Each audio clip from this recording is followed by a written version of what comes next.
Halo insan pendidik Indonesia, salam rahayu. Dalam konstruksi otak dan medan psikologi manusia, pemahaman adalah dasar yang membentuk karakter dan watak Homo sapiens.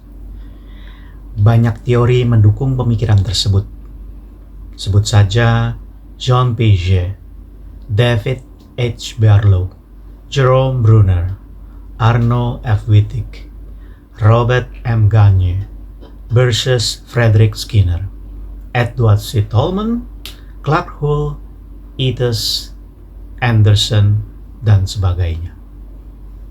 Para tokoh psikologi pendidikan ini membentuk kubunya masing-masing atas silang pendapat tentang medan kognisi manusia. Meskipun beda sudut pandang antar ilmuwan tentang konsep belajar, ada kesamaan cara berpikir khas postmodernisme, yaitu mereka semua menggunakan pola pikir linear dengan konsep berpikir diakronik mengandalkan nalar kognitif. Sehingga pemahaman yang terbentuk bersifat acquaintance knowledge, pengetahuan yang didapat dari pengalaman eksoterik, bukan bentukan pemahaman yang didapat dari pengalaman esoterik, presensia knowledge, atau yang biasa kita sebut pengalaman otentik. Pengalaman otentik ini yang ingin diusung oleh kurikulum merdeka. Ibu bapak guru yang budiman, mungkin contoh analogi dari pemahaman dikotomis seperti ini. Ingat kisah bos mafia yang terkenal di era tahun 60-an bernama Alphonse Gabriel, atau yang lebih dikenal dengan julukan Al Capone. Seorang Al Capone bisa menangis mengharu biru ketika menonton opera-opera yang menceritakan kesedihan, kepiluan. Padahal hanya berselang beberapa saat sebelumnya, dia baru membunuh dengan cara yang sadis dan brutal ketika menghabisi musuh-musuhnya. Tragis bukan? Fenomena apa ini dalam kacamata seorang psikolog tanpa melihat background cerita? Textbook mengatakan verbatim, dalam teori stimulus dan respon, ketika manusia menangis, artinya ia mengalami gejolak hati, entah itu karena sedih, takut, bahagia, sukacita, dan seterusnya. Dan pasti didukung lengkap dengan argumen ilmiah para pemikir-pemikir di bidangnya. Terlihat jelas ketimpangannya? Rumpang ini yang harus diisi. Ada pepatah mengatakan, dalamnya laut dapat diketahui, hati manusia siapa yang tahu? Jelas pepatah ini tidak bisa masuk dalam terminologi para ilmuwan, sosiolog, psikolog, karena mereka semua beranjak dari teori-teori yang pakemnya jelas, terukur, dan sahih. Meskipun tidak seperti ilmu eksak. Dari ilustrasi cerita ini, saya hanya ingin mengatakan, mengapa pendidikan moral, akhlak, bahkan agama seringkali tidak nyambung dengan perilaku manusianya. Karena kurangnya aspek pemahaman yang terakhir dari pengenalan diri, refleksi diri. Artinya, nalar reflektif yang menjadi kekuatan utama sebagai penggerak dari aspek pemahaman lainnya. Area yang perlu dikembangkan serta proses berpikir dan emosi yang terjadi secara internal. Dan nenek moyang kita telah menginternalisasikan teori tersebut dalam kebudayaan Nusantara. Buktinya apa? Mari kita saksikan apa kata seorang filolog Sanskerta Jawa kuno, di mana di dunia hanya ada 2 orang bergelar profesor di bidang bahasa Sanskerta. Satu di Thailand, satu lagi di Indonesia. bernama Profesor Kanjeng Raden Tumenggung Manu J. Widya Seputra, dosen UGM, atau yang biasa disapa Romo Manu. Oleh karena itulah maka kalau sekarang ini situasi menjadi kacau balau, ya layak. Karena apa? Karena ini aturan-aturan ini tidak diikuti dengan baik oleh adat kita sendiri. Ini peradaban kita. Ya, ini peradaban kita yang harus kita pahami. Gitu loh. Bahwa perang pada saat itu pun juga dalam rangka regenerasi. Jadi kalau namanya misalnya usurpator perang itu sebetulnya tidak pernah ada. Itu ya. Bunuh membunuh antar raja itu sebetulnya jarang terjadi. Itu karena apa? Karena memang ya memang tidak ada itu terjadi semacam itu. Nah, inilah yang perlu kita mengerti, bahwa ini ada peristiwa yang namanya itu Utpati Stiti Pralina. Ini harus kita pahami betul. Jangan sampai kita tuh mengartikan situasinya tuh seperti negara-negara lain yang di situ tuh orang berebut kekuasaan. Sebetulnya kita tuh nggak pernah ada semacam itu. Ini jadi negeri ini tuh, negeri Nusantara ini, sebetulnya kalau tidak dicampuri oleh ketatanegaraan dari negeri asing tuh ya damai-damai itu ya. Itu karena apa? Karena hampir semua kerajaan di Nusantara itu menganut itu. Ya, jadi tidak menganut Kutrayudha tadi, tapi yang dianut itu Dharmayudha, sehingga sehingga nanti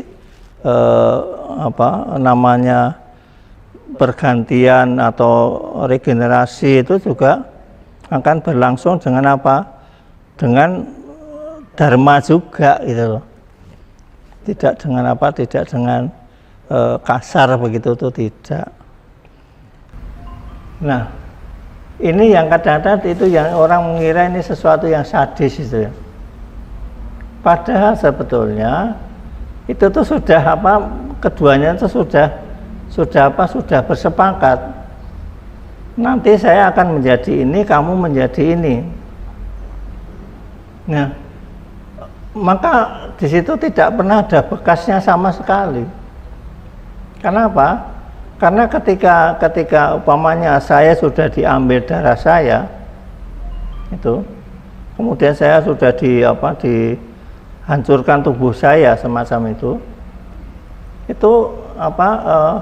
ketika itu berhasil dilakukan oleh seorang kesatria, maka dia itu sudah, karena di awal tadi sudah minum soma, ketika dilakukan upacara ini, dia juga tidak akan mati dalam pengertian, lalu kemudian dia tidak lagi bisa hidup, tapi ini justru dia itu nanti berhasil meningkatkan taraf hidupnya itu, yang semula itu dia tuh sebagai manusia wajar. Nah, ini kemudian dia meningkat menjadi manusia yang akan mempunyai tataran itu menjadi bukan manusia lagi, tetapi menjadi Buddha misalnya. Ya. Nah, nanti itu akan meningkat, akhirnya dia akan menjadi dewa. Tuh. Maka di sini tuh tidak pernah ada bekas perang itu tuh nggak ada. Tuh. Entah itu pada masa Sriwijaya, pada masa Majapahit, kemudian nanti pada masa Diponegoro lah, itu tuh tidak ada.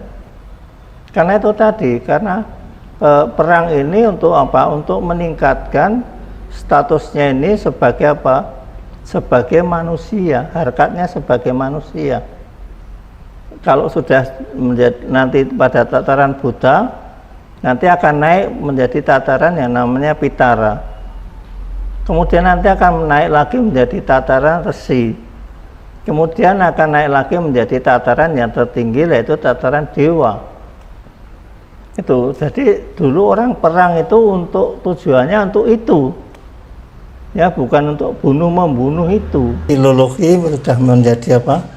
Menjadi bagian dari hidup saya itu. Oleh karena itu, kalau saya bicara itu tanpa sumber tertulis saya nggak berani. Harus ada bukti tertulisnya, itu harus ada. Kenapa? Karena nenek moyang kita tuh dulu adalah tokoh-tokoh yang literer, bukan oral. Jadi semua yang beliau katakan itu semuanya ditulis, tidak ada yang tidak ditulis. Tuh, jadi bagaimanapun juga kalau saya berusaha untuk mencari sumber tertulisnya apa, dan itu pun sumber-sumber primer itu. Saya tidak mau dengan memakai sumber-sumber yang sifatnya itu sekunder. Tuh, jadi apapun itu harus ketemu sumber primernya ini. Pertama itu, lalu kedua, bahasa bagi saya hal yang paling penting. Karena nyawa dari segala pengetahuan itu ternyata ada di dalam bahasa itu.